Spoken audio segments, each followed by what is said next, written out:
Alright, so here's a plant that I bought some time back and I planted it. And this is called Sarcosia or something to that effect. They're also known as black root. And the root, this makes a very large root that's very deep and it looks almost like a carrot, but really long, like 3-4 feet long. I mean, this root can get really, really, really long. And I believe it's a perennial. I don't believe it's a biannual. The one in my greenhouse has been growing there now for at least 3 years, maybe 4. It's been coming up every year.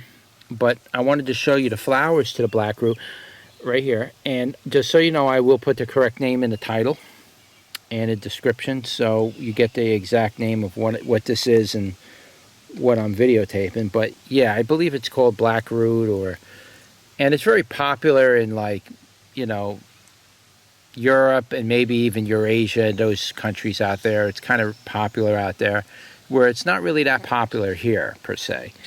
But it is I believe it's called Salsify. I believe that's what it's called. Salsify is another type. It's in that family of plants. It's a Salsify or whatever that particular thing is called. So it is one of those type of plants, but it's not Salsify. It is Salsify, but it's not really. It's just its particular variety name is called black root.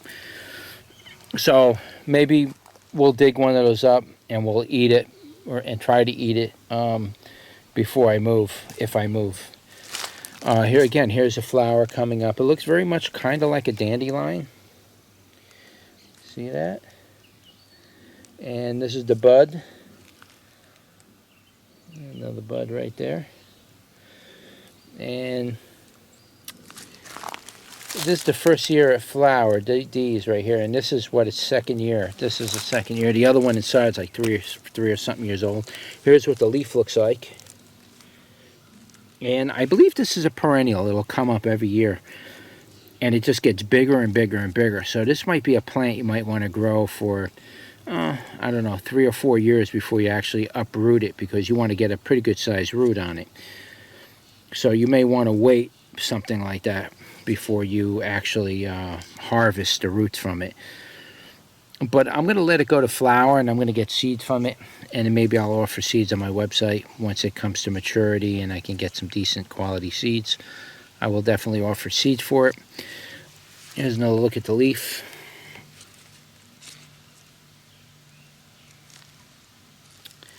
And we'll take a look at the one in the greenhouse.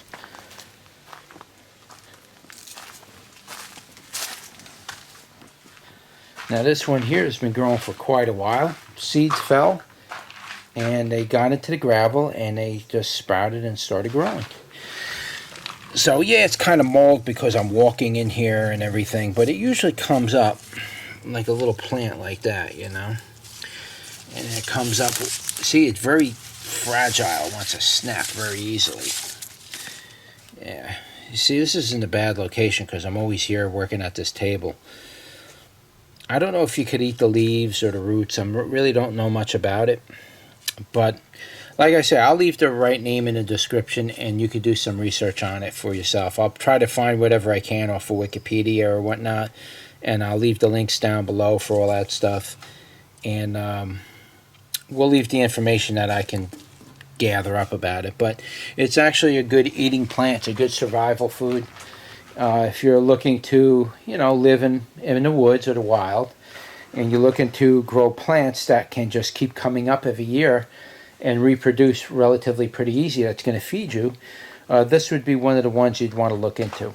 All right, so that's a quick look at the Sarcosia, and don't forget to like, share, and subscribe, and I'll see you on the next one.